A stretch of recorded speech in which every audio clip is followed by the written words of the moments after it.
Donc à Handicap Évasion, on fait des randonnées en montagne, en Joëlette. Et cette année, on a eu envie de partir dans des plus grandes montagnes. On est parti faire un trek au Népal avec 4 Joëlettes et une personne non-voyante. On était 10 accompagnateurs actifs pour tirer les Joëlettes. Et il y a aussi un accompagnateur en montagne qui a reconnu le parcours. On est parti avec un petit peu de matos. Sur place, on a retrouvé Paulo Grobel, un guide qui est un habitué des expéditions. Il nous a filé un bon coup de main pour la logistique. Et on a embauché des Népalis. On en a embauché quelques-uns pour nous aider à tirer à la Joëlette. On a embauché des porteurs pour porter les sacs à dos et le matériel. Et on a aussi embauché une équipe de cuisine pour nourrir tout le monde. Au final, on était une petite cinquantaine. Donc ça faisait une véritable expédition. Le massif du Langtang, c'est un massif montagneux qui est à 50 km au nord de Katmandou. Le départ du trek peut s'atteindre par la route. Il faut à peu près une journée de bus pour aller de Katmandou jusqu'à Siabru-Bézi, qui est le point de départ du trek. Et après, le trek en Joëlette, c'est une dizaine d'étapes pour faire l'aller-retour jusqu'au bout de la vallée. On part 3 semaines et en gros, ça fait à peu près 2 ans de préparation. Les bus népalais. On a vu les bus qui se croisaient, où c'était celui qui a le plus de voix qui force le passage. À un moment donné, bouchon parce que justement ça se croisait pas. On a eu quelques soucis, mais c'était le piment du voyage. Le premier jour, on a fait sur la carte, vol d'oiseau, on a fait 3,5 km. Et en dénivellation entre le point de départ et d'arrivée, on a dû faire 300 mètres. Et on a mis plus de 8 heures. Sous les arbres, c'est extrêmement moite comme atmosphère, humidité, et puis on voit zéro paysage. On était très haut, un petit précipice à droite qui était bien impressionnant. Une transition vraiment surprenante de passer de la jungle tropicale à des plus de 6005. Quand on est un randonneur au long cours, on rêve tous d'aller faire un trek au Népal. C'est quand j'ai connu la Joëlette, presque tout de suite, je me suis dit c'est obligé, il faut faire des trucs de fou.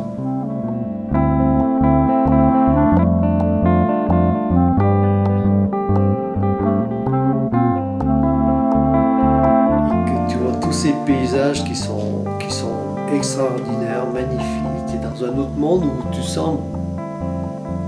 sens plus libre.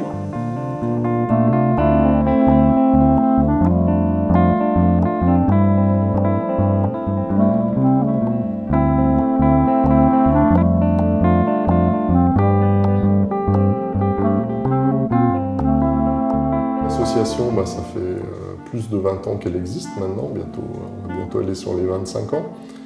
Le principe, en fait, c'est d'organiser des séjours en montagne avec des personnes handicapées. Et pour les personnes qui ne peuvent pas marcher, on utilise un fauteuil roulant spécial qui s'appelle une Joëlette.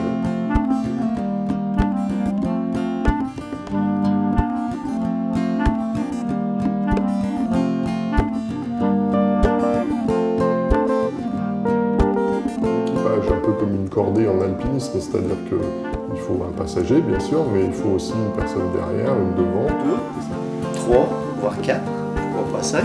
C'est le relief qui commande un petit peu le nombre d'accompagnateurs.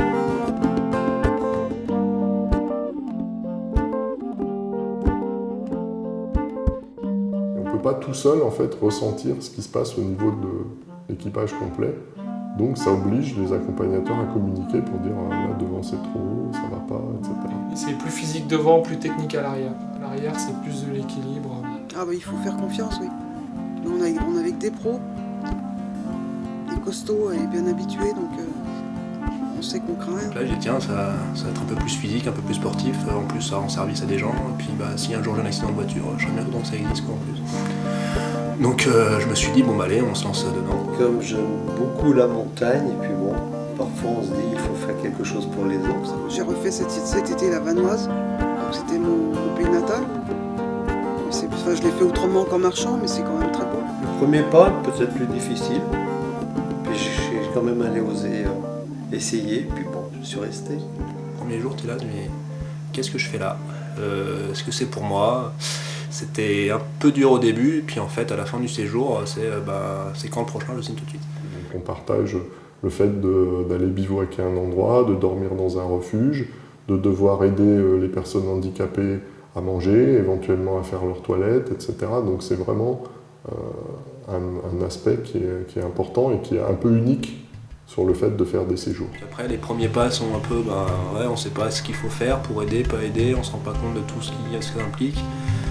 Et puis petit à petit, on nous dit, tiens, juste un petit coup de main là, ça va nous aider, et puis après ça vient naturel.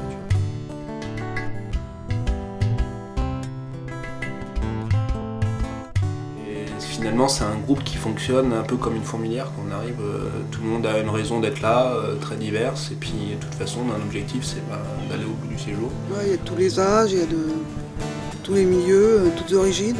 On parle pas forcément au travail, on laisse nos soucis à la maison. Il y a ce qui nous unit, c'est qu'on a envie d'être là en montagne ensemble.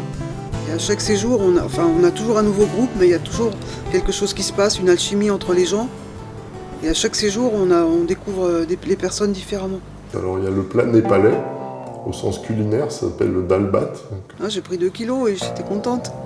C'est que des légumes et du riz. Le vrai plat népalais, c'est pas ça. C'est quand tu arrives à l'altitude de laquelle tu es parti. Faire 1000 mètres de dénivelé, ça compte pas, c'est du plat. Au milieu, on ne sait pas ce qu'il y a. Les marches d'escalier et les marches d'escalier. En montée, en descente. Ça montait, ça descendait. Alors, voilà, le fameux plat népalais.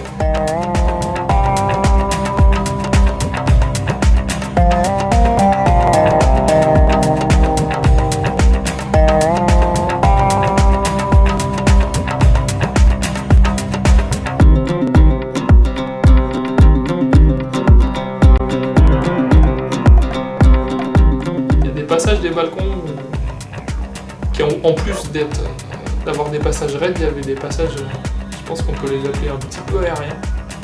Et le sentier, en fait, c'est des pierres qui sont posées. Il y en a une, puis ensuite il y en a deux, puis plus en plus. Et à la fin, ça fait un sentier, et nous, on passe sur le sentier. Voilà, et là-dessus, on passait des fois à 2 ou 3 de front. Il y a Annie, donc, qui est aveugle, et Kat, qui avait le vertige. Donc il y a Kat qui a dit à Annie, écoute, je fais comme moi, ferme les yeux. Et on met la main sur la paroi de droite et on y va.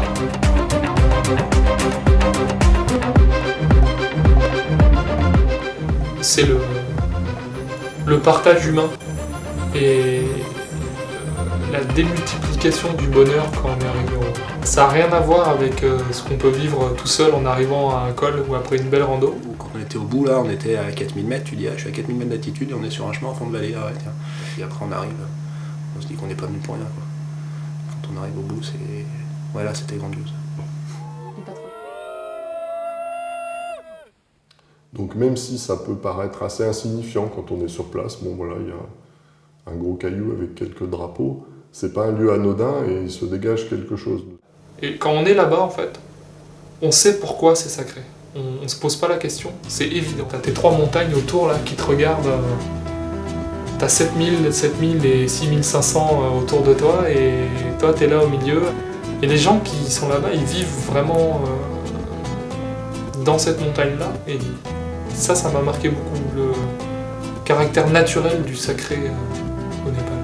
Tu laisses la culture européenne à l'aéroport de Katmandou et tu découvres autre chose. Déjà pour eux, qu'est-ce qu'on va marcher au Népal? Alors quoi? Dans notre pays, on doit sûrement pouvoir marcher. Et en plus, on vient avec ce type de matériel qui vraiment a été une grande découverte, je crois, pour 99,9% des Népalais qu'on a croisés. Le truc qui m'a marqué le plus au niveau culture, c'est l'accueil en fait.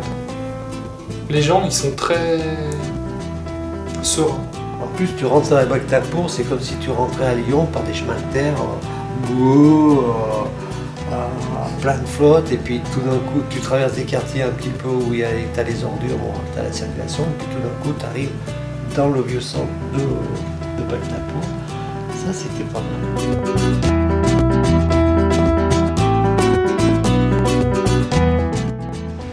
C'est une super expérience, surtout que ça s'est bien passé à peu près comme on avait imaginé, donc ça c'est une vraie satisfaction de voir qu'on arrive un peu à maîtriser notre sujet et à réaliser ce genre d'expédition. En fait, c'est la différence entre des séjours en France ou des week-ends qui permettent à des gens de découvrir la Joëlette, il n'y a pas besoin d'avoir une expérience préalable. Quand on part sur une expé comme ça de 3 semaines, c'est bien évident qu'on demande aux gens d'avoir une expérience de la Joëlette, de maîtriser le fonctionnement de la Joëlette, de connaître un peu les bases de notre fonctionnement de groupe.